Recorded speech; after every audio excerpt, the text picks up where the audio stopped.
We started looking at the website when we noticed a lot of the performance issues that were happening on the site, and basically started just poking and prodding a little bit, looking at the security, and we found out that it was pretty bad all around. And there were some things that we couldn't even disclose there because they were so critical in nature to public information that we weren't even able to show at the When you say hearing. bad, I mean, what can you get at? What type of information could you get at as easily as you suggest you can?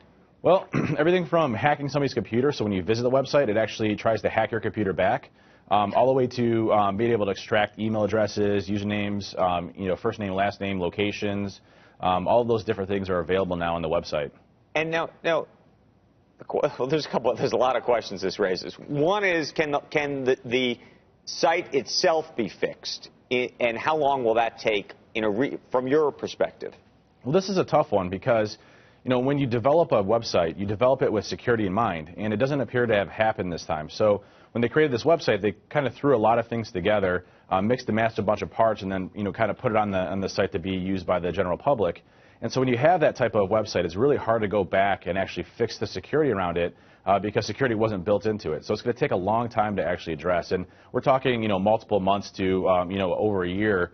To at least address some of the critical to high exposures that are on the website itself. The response back, I guess, from the congressional hearing was literally one of the folks on the Congress side basically said, there's other websites that get hacked all the time, so why should ours be any different? And that was alarming to me because I'm like, well, you could secure it so that all of our information is protected, and that was really disconcerting.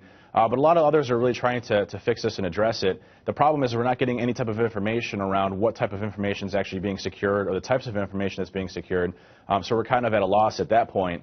And it's unfortunate because when you look at the site itself, it could be really good, it could do really well. They're just not building the security into the site itself. But what would you tell people in the meantime? Don't even go to the website, don't access it because you're putting yourself at risk by doing that? Yeah, putting your information on there is definitely a risk. And since it's on the federal level, they don't have to disclose that there's any type of breach. So if your information gets compromised... What do you mean? You don't have to get notified that if your information is actually compromised. So if healthcare.gov gets hacked and all of the information is taken out of it, the government's not liable to actually disclose that information's been taken or compromised. So you basically have to monitor your own credit, putting your information on that website itself. And using the phones is another example. If you use the phone service, it was just recently revealed that the folks that take the information over the line don't undergo background checks. So you could be having a convicted felon or somebody like that taking your Social Security number as well.